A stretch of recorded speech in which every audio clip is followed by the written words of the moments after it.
This is the Unhip Almond 360, ready for action. Alright, well, I'm going to be doing my MGTOW movie review and discussion of Central Intelligence. Trigger warning, there may be spoilers in this, so if you don't like spoilers and you haven't seen this movie, please turn this video off and go ahead and watch the movie. And if you want to watch my review and discussion on this later on, please go ahead. For those who don't care about my review and discussion and about spoilers in it, and you haven't watched the movie but you don't give a crap, or if you have watched the movie and you want to know my opinion on this movie, please go ahead. Here I go. Alright, I went to see this movie on Friday with my son, and my son's 14 years old. I'm 45, so huge age difference there on watching this movie. So he had some interesting perspectives of the movie, and I had some interesting perspectives of this movie. But we both enjoyed it. It was very funny. It was action-packed. It was a movie based on a MGTOW perspective. I would say it's a pretty good movie for men to watch.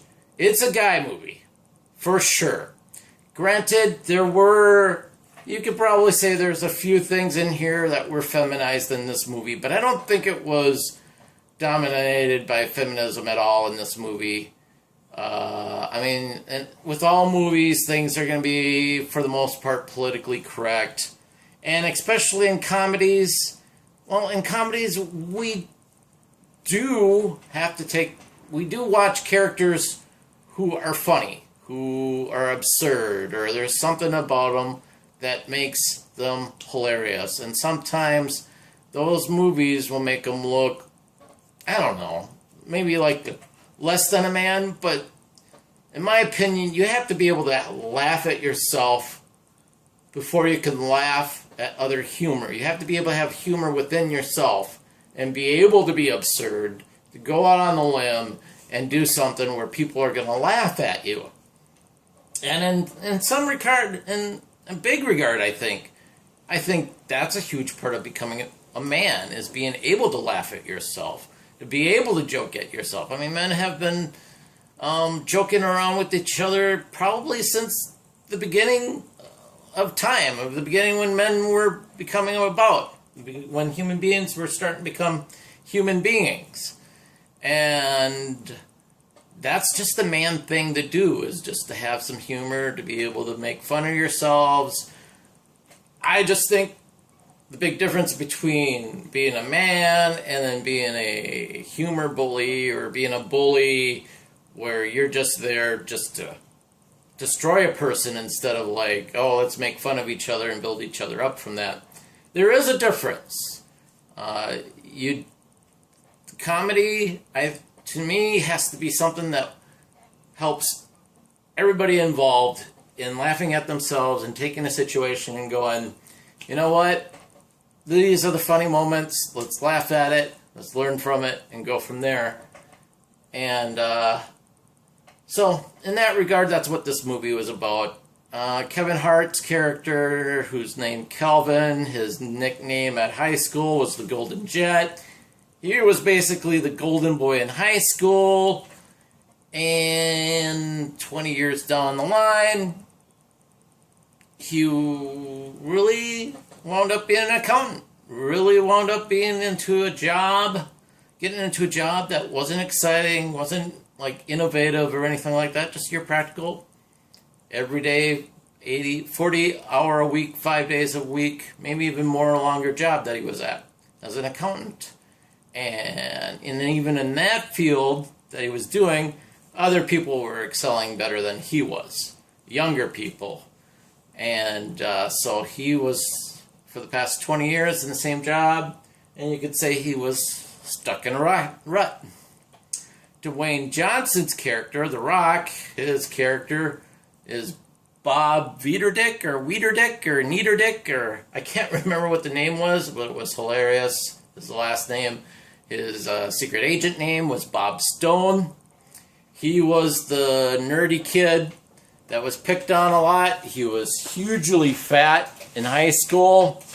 And in the opening scene, it's past 20 years ago, 1996 or 1995, somewhere around there. Big class gathering where they're honoring Kevin Hart's character, the golden boy. And in the middle of the scene, a few bullies had grabbed Bob Stone's character, or Bob Stone, or Bob Veterdick, or whatever his name was. They had grabbed him from the shower and threw him out into the gymnasium auditorium, and everybody was laughing at him except for, obviously, Kelvin and Kelvin's girlfriend and maybe a few other people, but it looked like pretty much the whole gymnasium was laughing at him. And Kelvin walked up to him and gave him his leather jacket so he could cover himself up and run back into the boys' locker room. And that was the opening scene. And then, like 20 years later, you see what happened to Kevin Hart's character. And then 20 years later, you find out that Bob, The Rock's character, 20 years later, he became a CIA agent that's super buff, muscular, and has gone a huge transformation. And so, in that regard, it was kind of interesting because Bob's character was still like that, kind of like that kid at heart. A little bit mature, but he still had that kid at heart attitude. He still was thinking back in high school, and the only person he could think about, which is obvious, the person that affected his life the most was Kelvin. And when it was the 20-year reunion time, he got back with Kelvin, and of course there's other reasons why he got back with Kelvin. But it was obvious that Kelvin was a huge influence on his life, and that's how Bob turned his life around. He became this super bulky, pretty much your last action superhero guy, or fast action superhero guy, whatever you want to call him. He became what he is now in this picture. And of course they have this big adventure that involves Bob's CIA job, and Kevin Hart's character gets caught up in it. And for the most part, I think the movie, from a male perspective, from a MGTOW perspective, I think the camaraderie, the bonding that two men can have with each other, a friendship bonding, I think that was highlighted really well in this movie. And in the end, of course, they stuck with each other and they became good friends even more. But I just thought that was huge. I think that was huge for my son to see. I think that was huge for any man to see, is that these two characters pretty much became men in the end. I mean, they were still living in high school past, still dealing with their demons. I mean, obviously, Bob Stone, Bob Veterdick, or whatever his name was, he was still dealing with issues of bullying, and when he faced one of his bullies, he was paralyzed. Basically, emotionally, physically, whatever you want to call it. He just couldn't react to him. And the guy kept on bullying him still in the movie. In the one scene where they meet each other again. And I think that's very true in real life, how sometimes we let the past still paralyze ourselves.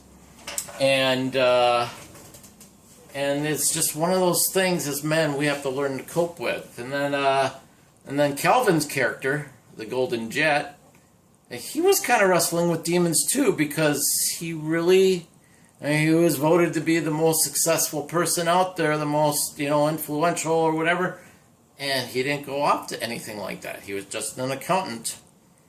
He didn't do anything big until Bob Stone came back. And then Kevin Hart's character got wound up in this big, huge, action-packed movie, or, action-packed life of Bob Stone. And in the end, he becomes involved in the CIA too. So in that regard, he fulfilled what a lot of people thought he would do. He would be a major impact somehow in life. It took 20 years, and actually, it took the push of Bob Stone to get him to change his life as well. He changed his life, excuse me, there, career-wise, and in one moment where Bob Stone was faking that they were going to be in a plane crash, and he was asking Kelvin what's the biggest thing that he wished he would have done, and basically Kelvin yelled out that he wished he would have got his wife pregnant, that he would have left behind at least some children. So in that regard, that happened. At the end of the movie, his wife was pregnant, and he just started, he was pretty much established and working for the CIA with Bob Stone. And overcame the bully aspect when he completed his mission, showed up at the reunion, and he was voted. There was some manipulation of numbers by Kelvin, but he was voted homecoming reunion king at the reunion. And at that point, and he overcame some things in regards to what was going on in the CIA.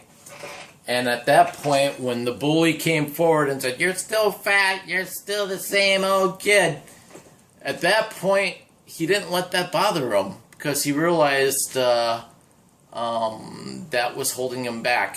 And he realized that that wasn't going to stop him anymore. And he just clocked the guy. He clocked the bully, which was, and the adult bully was Jason Bateman. He did a great job at playing that character. It was awesome. And at the end, he is presented as homecoming king, and he gives a big speech about what happened 20 years ago. And at that end of moment, he stripped naked in front of everybody and said, "Screw you, I'm still going to be naked, and I'm not going to be embarrassed by it anymore." Granted, he probably had a much better looking body compared to 20 years ago, but I think that was pretty cool. And then he wound up being reunited with the dorky girl that he liked back then. I forgot what her name was, Debbie something, or Debbie Cross-Eye, or I can't remember what her name was. But the adult version of that girl was played by Melissa McCarthy. It was hilarious, and they kind of like got together as it looked like as a couple at the end of the movie, which was quite hilarious. But yeah, so as far as a MGTOW perspective, this is a great movie. Two guys bonding together. I think that's something that is very important to see in movies now, is men being men. And sometimes they're funny. Sometimes the funniness in this movie, Kevin Hart usually plays these really, like, almost emasculated men. But in this movie, I don't think he was totally emasculated. I think he just couldn't find himself. He was just playing it too safe. And once Bob Stone got that out of him, just pushed him, he realized he could do great things. He didn't have to be afraid of success, or even failure at that part. Because I think a lot of people are afraid more of failure than of success. And he overcame that fear. And I think that's something that a lot of men should learn from this movie, is you got to overcome your fear. Oops, here we go. Almost to the end of the video, too. Oops. So, yes. So this was a pretty good movie. If you haven't seen it, I totally recommend it.